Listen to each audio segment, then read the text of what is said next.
And welcome to the SpartanMag.com VCast. Jim Comparoni, Paul Konyndyk. Michigan State with a big comeback victory against Oregon today, 86-74. And Paul, we've seen a lot of memorable games here over the years, and it's amazing how, like every year, maybe every couple of years, it's different versions of it, different flavors of it. But it just amazes me how often this program delivers these emotional, memory-making moments like this. You know, Izzo tearing up after the game, and it was all because of a comeback. You know, beating Oregon in and of itself, not that big of a deal. Tying Bob Knight's record, Izzo said he wasn't even thinking about that today. I think most people were not. But what this came down to was Michigan State being down by 14 points on a day in which they were honoring the 2000 National Championship team. And there's just like a feeling like it seemed to come from them that they weren't going to get blown out and lose and get punked like that with these guys behind the bench. And there was this urgency, it seemed to me. I was watching the national championship team behind the bench, how they were willing the team to come back and make this happen. And for Jace Richardson to be the catalyst in his first career start, the one guy whose dad played for that 2000 team. I mean, like, is Disney making this script or something, Paul? I mean, every couple of years there's some different version of this. And Izzo tearful after the game. It was crazy, man. I don't think they played for the 2000 National Championship team. I think they played for themselves, because those guys talking in the locker room with those guys afterwards, they talked as players like they cannot lose a game at home and hope to win a Big Ten championship. These guys want a Big Ten championship. Now, what they did was worthy of what we saw in the 2000 National Championship team. Although I don't think there was many times where the 2000 National Championship team came back from what Michigan State was down in this type of scenario against a team with comparable talent. I mean, Oregon, yes, they've lost Not here. Oregon's lost 5 straight games, but they have comparable talent to Michigan State. Their guards are every bit as good as Michigan State's guards, and Biddle is the scorer. He's a drop coverage guy, and Michigan State exploited that. But there's a lot of other teams in the conference, a lot of teams in the country that play drop coverage. That's not, that's an exploitable weakness, but a lot of people do it. That's a good Oregon team that has the second most quad one wins in the country, the most in the Big Ten. So to do that on this stage, it was like a storybook type deal. And then you add in the backdrop of the illness, Jeremy Fears being out, with the flu or norovirus or whatever it is. It's a 2 or 3 day thing, and then Xavier Booker being unavailable, and then also the added drama of Jaden Akins having it during the game and playing some of his best defense of his life against one of the toughest guys to guard from Oregon in Shellstead. I mean, it's kind of storybook type deal, but yeah, I mean, it really crosses off a lot of different things on the checklist, and I can see why Tom Izzo said that this is an all-time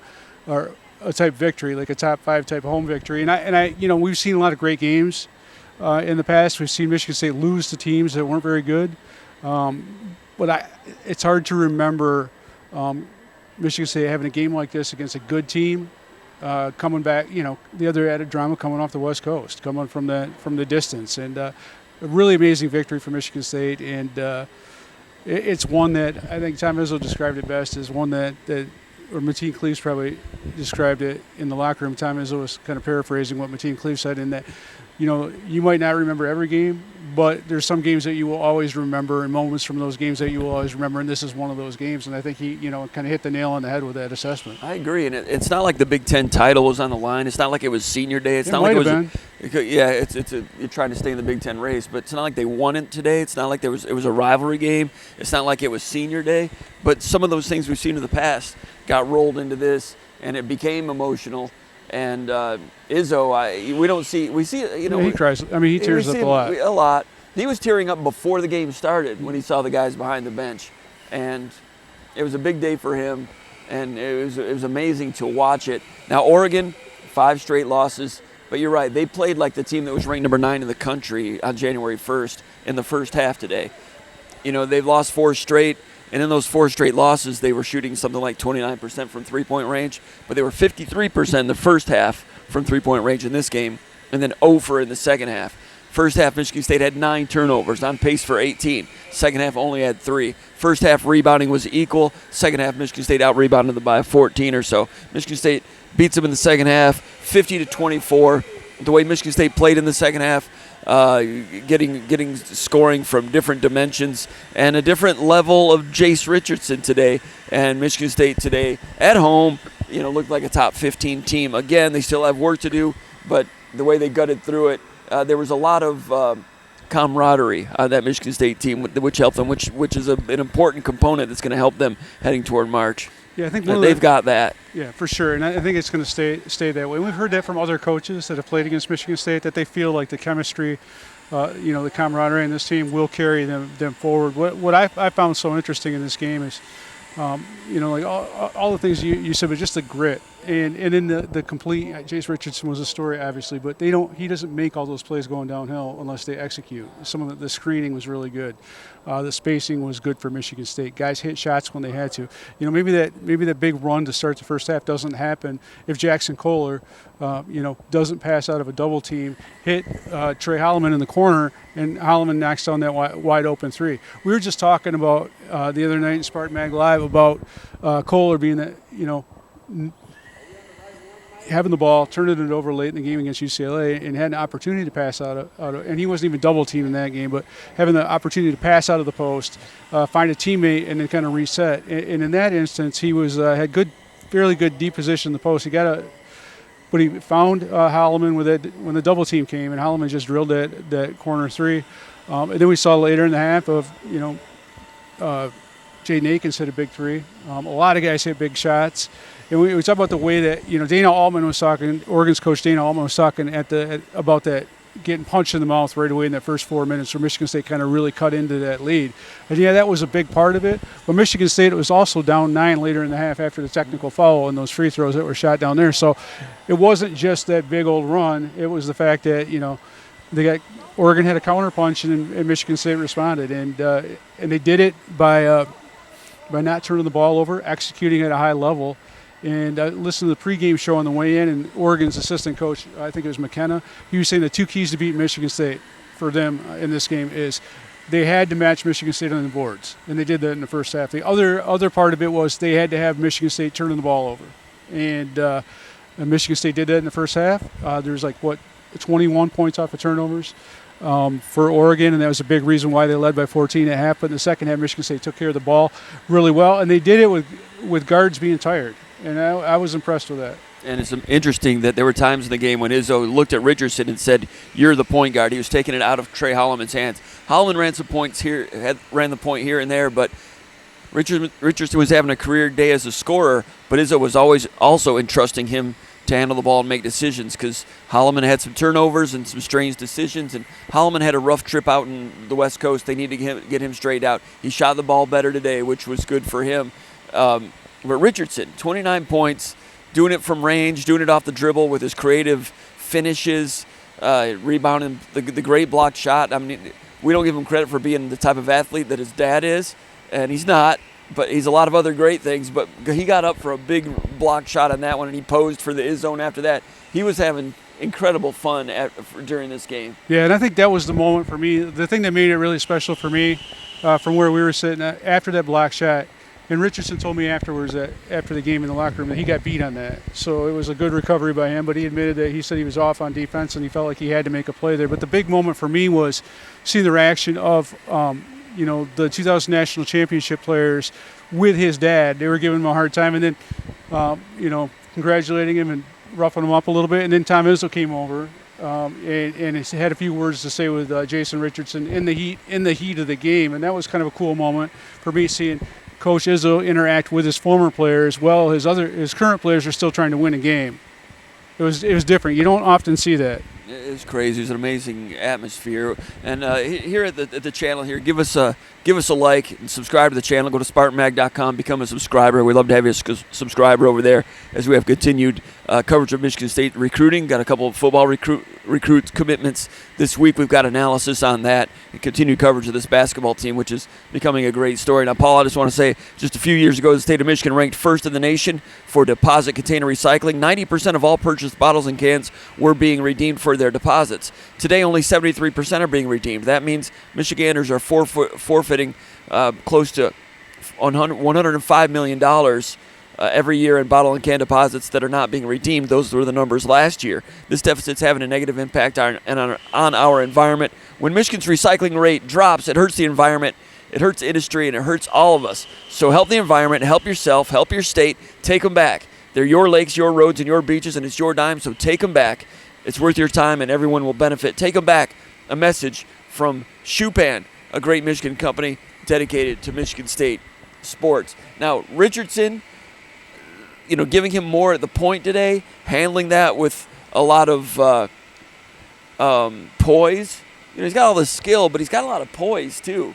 And he's been coming off the bench, and he gives them a lot off the bench. He battled an injury late in the UCLA game.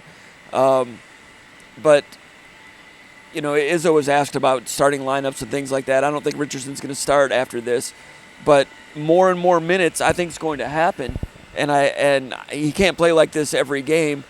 But the way he can just go get buckets, something that they need, something every team needs, something this team lacks in some ways. His minutes have got to go up, I would imagine, Paul. I mean, he's playing some excellent basketball. Yeah, some of it, though, is what Oregon does as well. I mean, go back to the execution thing. You get the screens out top from the bigs. Oregon does play drop coverage, so some of that stuff is there.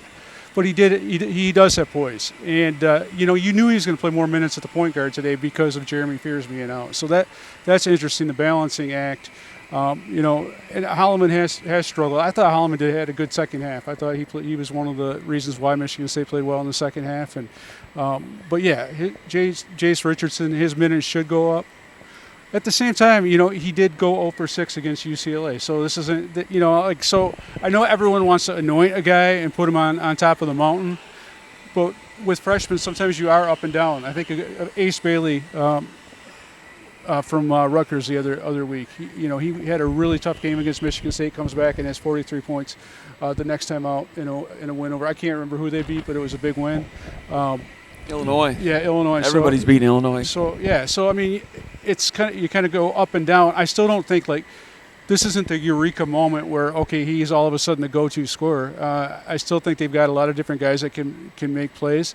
But they did a good job putting him in ball screens, and they did a great job of exploiting a weakness that Illinois has. He played 34 minutes. Michigan State had 4 players with 30 minutes or more, which they've not been doing all season. But because with Fears and Booker out, it's an 8-man rotation instead of 10. I mean, Kurtang played 2 minutes, but those 30 minutes getting spread around. Jackson Kohler, 31 minutes, double-double after having limited time against UCLA due to foul trouble in the first half. He bounces back with 31 big minutes, and he was playing with a lot of intensity on the glass. Kohler. I thought all the bigs. I mean, Shimon Sapala really struggled early, right? And there's a chance where he wasn't going back in the game because he gave up 6 points really quite quickly. With Biddle hitting a 3. Biddle scored the first 6 points of the game, or Oregon scored the first 6 points of the game with kind of issues with Zapala in his foot quickness. But in the second half, Zapala really bounced back really nice. Jackson Kohler had one of his better games. He's really intense. I think what he's really good at is the offensive rebounding piece and going, battling inside. But he had a nice jump hook today against pretty good defense, and that was good to see. I thought Carson Cooper had a good game. When he came in the first half, the defense immediately picked up.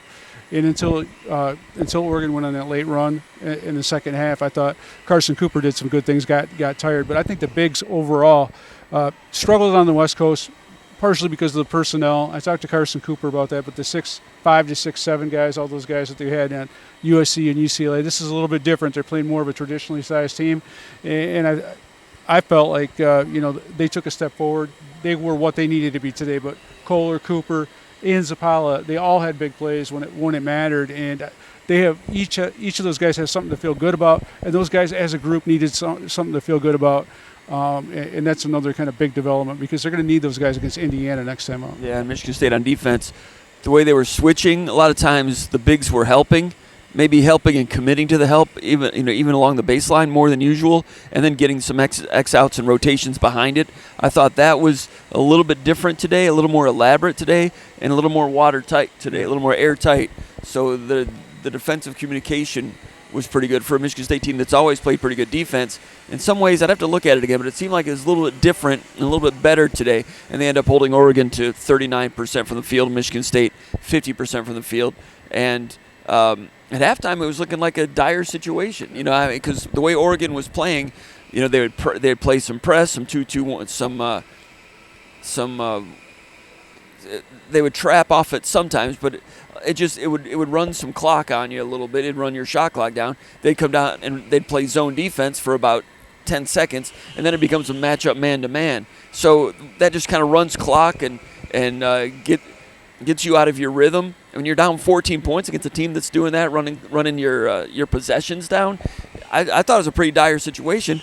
But then Michigan State comes out and hits that three-pointer from the corner like you're talking about, and the crowd was like right into it to begin the second half. That first three-pointer erupted, and there was an energy, and Jase Richardson had an old-fashioned drive for a three-point play not long after that. And Michigan State scored, the first 10 points of the second half. Now the Izzo technical foul, there was, the officials struggled. And I don't like to rip on officials, but they struggled on a couple of calls against Michigan State. And I think Michigan State benefited from some makeup calls. The one block shot as Michigan State was trying to come back on Fiddler when he got all ball in some hand. The official called something that he thought he saw. He didn't call anything that he saw. So Izzo saw that and he threw a fit. Then the next one, it was a charge block foul, which I didn't get a good look at. I don't think that was necessarily a bad call, but Izzo erupted partly because of the other one, and he wants the next call. He got a technical. And then there were other ones, like the tied jump ball. Should have been a jump ball, but they called a foul on Zapawa, I think it was. Yeah. And Izzo's never been ejected.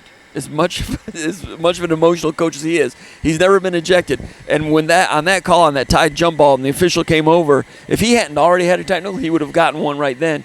And that official, I think, held up on giving him a second tee. That's as close as I've ever seen Izzo to getting ejected. It was close with about 7 or 8 minutes to go. Yeah, the funny thing is that I think the team did rally around him. You know what? I'm not going to say that because sometimes when you go to – we've seen it as many times as not.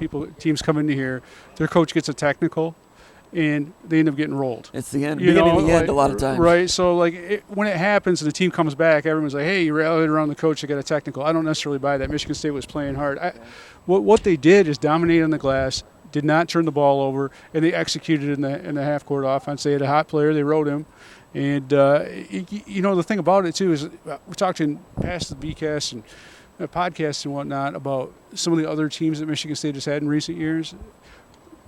You see guys getting a hot player, them riding a hot player, and then all of a sudden the guy that wasn't doing something just pop up and try to make a play. And in this situation, Michigan State players did a great job of executing plays, but knowing that Jase Richardson was the guy, and there wasn't anyone trying to steal his spotlight. Mm-hmm. They were happy for him, and that's another one of those good feel-good type moments for this team. Is everyone knows if I do my job, if I set my screen, and I'm a big, it's going to help out.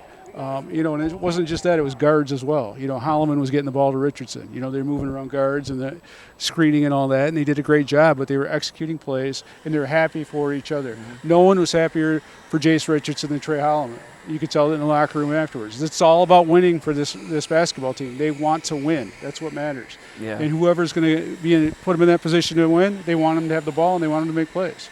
Yeah, they went to him. They knew he was hot, and it was working, and nobody interrupted that. Nobody broke that rhythm. When Izzo had that technical foul and they hit 4 straight free throws, I thought that that screwed up Michigan State's momentum and they might not get it back. But they kept doing it with defense, and they responded with an 11-0 run.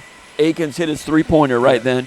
And then they did a screen-rescreen backdoor lob to Akins, which I mentioned in the article over at SpartanMag.com, which eerily similar to the Morris Peterson screen-rescreen backdoor lob against Iowa State in the 2000 regional finals.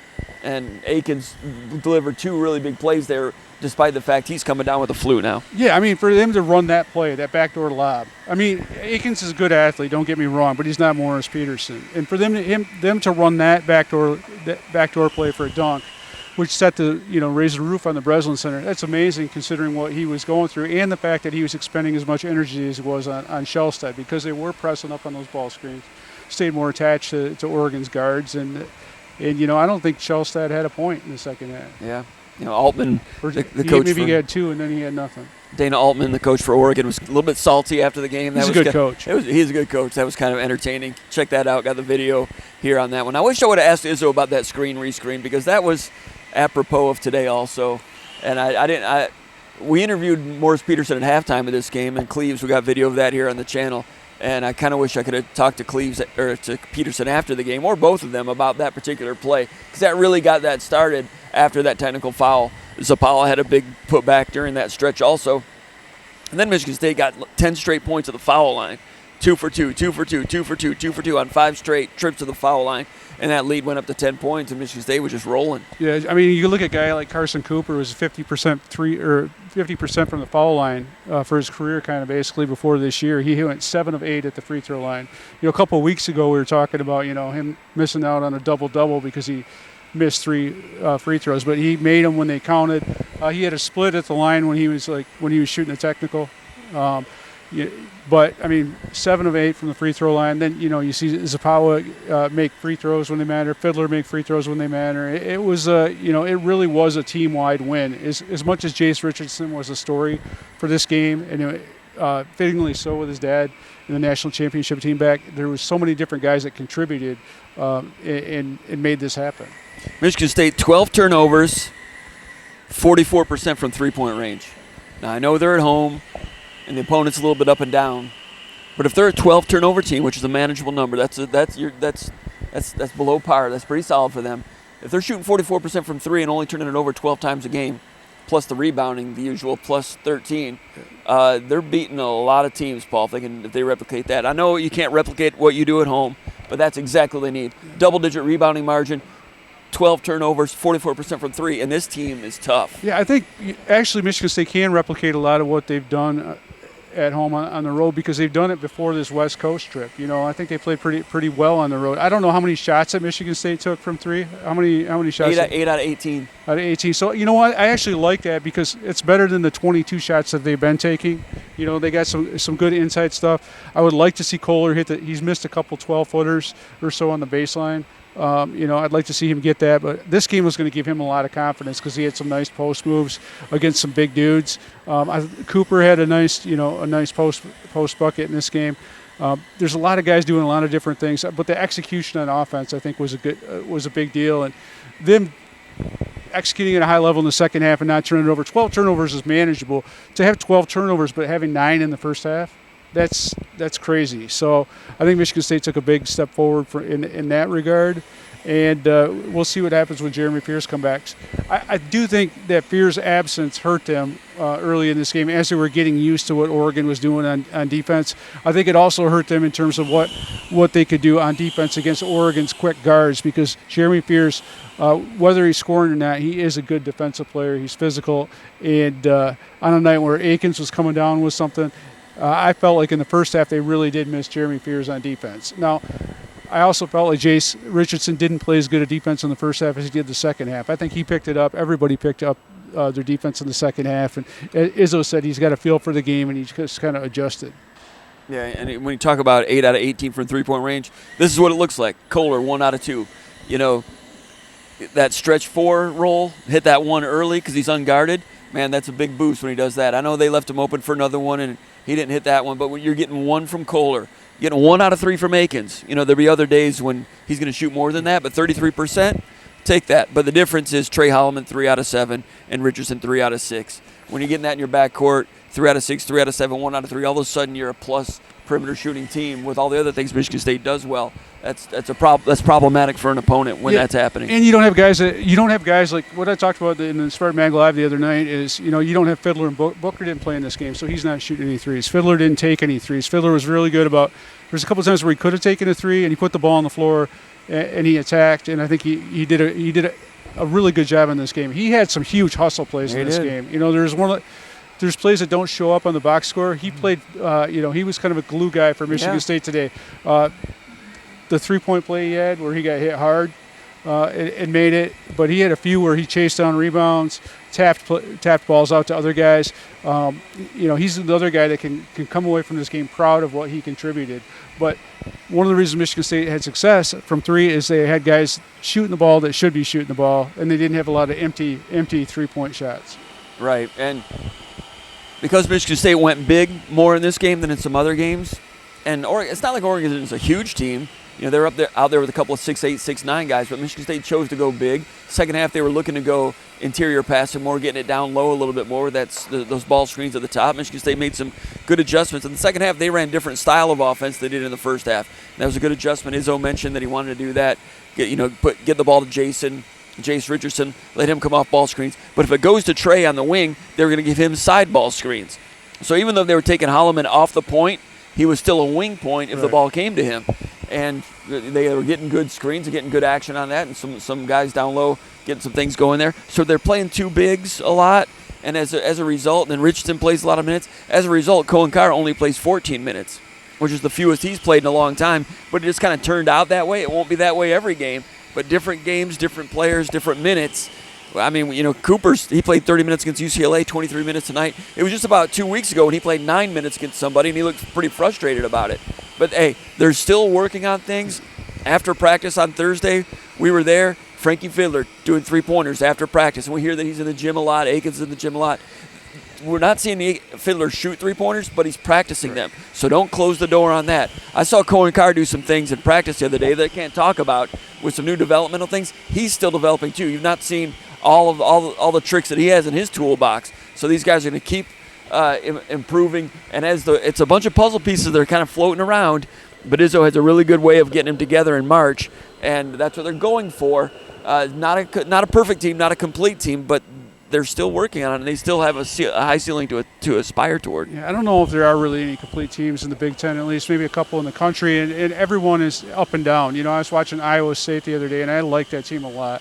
But then I saw them get beat by a ragtag Kansas State team, and Kansas State has talent, but they're crazy. Yeah. I mean, they're batshit crazy. Remember when Kansas State was like, wow, they went in the portal. That's what you got to do, Izzo. They got 5. You lost to Kansas State in the regional, in the Sweet 16. They got you got to go in the portal. And that was great for 1 year. They made the Elite 8, but then they haven't been in the tournament since. Now they're 500. And they're playing well right now. They've had a run. Couple games. And Coleman Hawkins is shooting crazy shots like he always does, but even worse. But I'm just saying that there's really not teams out there that, scared to love.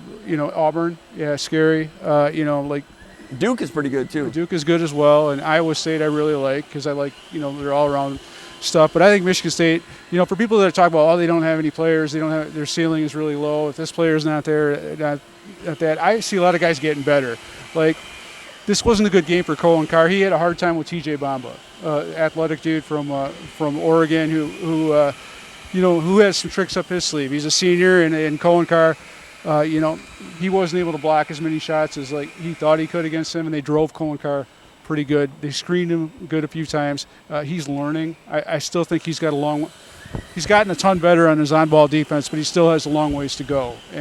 But he's going to get better. But there's a lot of guys making a lot of contributions. I love that shot that Cooper made today in the first half. Yeah, I do. What too. I liked about it is he got it, and it was natural, and it was smooth, and it was a good basketball-looking shot. Yeah. And he was comfortable and confident going to it. Hit a little 9-footer. I think the shot clock was down. It's one of those deals where he's never going to be a first option on an offense or a second or third. But if the shot clock's down and it's a ball screen, and you're getting, I can't remember exactly what happened, but if you're getting blitzed and the ball goes to him with 6 seconds on the shot clock, he needs to be able to score rather than get it back out front for someone else to score. And I know he'd like to. He's just trying to play his role. But his skills are good enough now that if he gets it on a short roll late in the shot clock, he can and should and could and did go ahead and make a basketball play and finish. Now, he's not a first option. He's a fifth option. But he's good enough now that it's not a complete liability. And offenses are sagging away from him, thinking he's not going to do damage. He's getting to the point in his career where he can do some damage on you here and there, and he did it in that situation. After Michigan State's early deficit, every possession was important, all 40 minutes. That was a nice basket for him, and that's a building block, and don't be shocked if you see a little bit more of that, just little spurts here and there from him, but he can do that. He's not Mario Izzo, if you remember him. Nothing against Mario Izzo back in 1986, but Cooper's coming around. He can handle it. The good thing about him is he's not going to kind of outplay his boundaries. He's Right. going to do what he needs to do, and he's a role player, and he wants to be that guy. He takes pride in his role as the best defender in that front court. Mm-hmm. But he's not trying to prove that he's something he's not, and that's the thing I like about Carson Cooper. I think he's getting better as a rebounder. Better. Yeah. One of the things that I think he adjusted to well in this game is they beat the crap out of him. And we saw UCLA do the same thing on some of those post entries. Hit him on the beak that one time, too, Yeah. right across the nose. That's a and, broken nose. And he did a nice job bouncing back from that. He's a tough kid. Yeah, he wants it, and he's out there, taking shots for his team, and that you need guys like that, and he's doing a good job with it. Fun game, fun team to watch. Got Indiana coming up this week. I don't think I'll be here. I think I got to go take a trip, or who knows. Last time I was supposed to take a trip too. But Indiana game, they're up and down. I don't know if they ended up winning that game or not against Michigan. They lost by 3 points. But Michigan's not. Michigan's played a lot of close games. They've won some close games, but win a lot of close games. They're up big, and Indiana came back. It'll be interesting to see, because I don't think Izzo has a chance to pass Bob Knight, obviously the Indiana coach, on this floor for most all-time Big Ten victories. So it's going to be interesting to see. Like, Indiana fans are going to want to see not see Michigan State give that up against Michigan State. The players don't give a crap. I'm sorry, they're getting paid. They've got a lot of guys. They don't care about the fans. The fans have told them how great they were early in the season. Now they're telling them how bad they are. If Michigan State's going to lose this game, it's going to be because Indiana plays for themselves. But it's a kind of a weird situation you have going on in Indiana. I think they'll play. I mean, they did a nice job today. Making a comeback.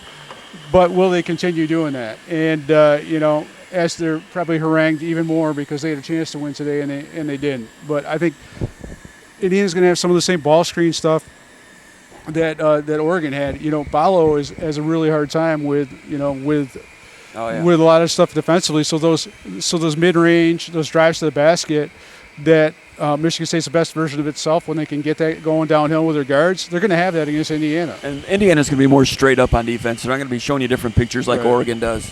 It's a more roll the balls out program. Yeah, Indiana. Anyway, they've got a talented roster. I mean, so on a given day, so anything can happen. But Oregon is well coached. I'm telling you. Yeah, they are. The good thing about Michigan State today is they were down 14 and came back. They've had a lot of different types of victories this year. Maybe a couple comebacks here and there. I can't remember. Maybe they've had that. I don't recall a double-digit comeback where they've come back and won. So what this does to their confidence is just like a different layer of belief. That's gonna. I think this win makes it less likely for them to panic if they get another situation like that later in the year. It doesn't mean that they can come back against everybody, but it's nice to have that experience, as Adam Nightingale would say, in their back pocket for later on. This is something they know they can do, and they went to Richardson to get it done. It was entertaining, and it was full in here. Hey, noon on Saturday, Paul. Didn't have one all football season. We've had 2 or 3 this year, and the crowd likes it. And you can tell that the college sports fans that are Michigan State fans, it's not specifically because it's noon, but it's almost like a novelty. It's like an old good friend to have like a noon Saturday sporting event. I mean, and I keep on forgetting about this. We talk about the glory days and how great it was, like when the national championship team was in here. They didn't have beer to drink back then. Beers. So it helps. Like when when your team is, like when your team gives you a show, it's gonna raise the roof in here. And I think it does. It's not like the Island's chugging beer, but the fans, the oldies are. Yeah, they are. And they got on their feet a few times. Right, and partly because the national championship players were standing up, so then other people were standing up behind them, and even the old rich people were standing up. Yeah, but when you get a few pops in you. And that's a good deal. And but I think that they think Bloody Marys and mimosas here for a noon tip-off. Yeah, I don't know about that. Maybe not. Then you got a sleepy pass-out Louisville crowd. Right. Maybe not. But you know what? Munn Ice Arena is different with the alcohol the last couple of years. That's different. Not only is it just a little more loud, like you're saying, but also between periods or at halftime, the bathroom lines are longer too. Right. I noticed that last night. It's different. I wasn't necessarily, I'm kind of a stick in the mud on things. I wasn't necessarily in favor of all that, but I think it's been a good thing. Yeah, I don't know. The athletic department's making more money on it, but people are having more fun, and it is louder. I think alcohol has something to do with that. Yeah, I think it does too. The only thing I don't like is some of the randos throughout here that are dropping F-bombs in front of children.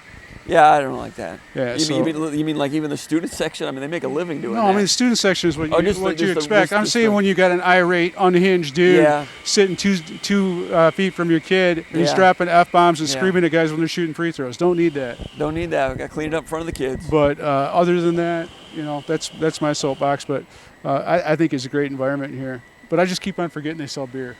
That adds to it. Like we've had several, like Izzo says, all-time crowd games, and some of that has to do with the holiday break, a lot more beer drinking. Alumni is on coming into town. They're getting lathered up. That was great. So that's part of it. But this crowd has been great, and they've got something to cheer about. All right, it's been a lot of fun. So Michigan State, what are they, 19-4? Nice, different way to win today. Good for Michigan State. They showed something. Anything else, Paul? No. For Paul Konyndyk, my name is Jim Comparoni. I've been watching the VCast from East Lansing at the Breslin Center with the Spartans for SpartanMag.com.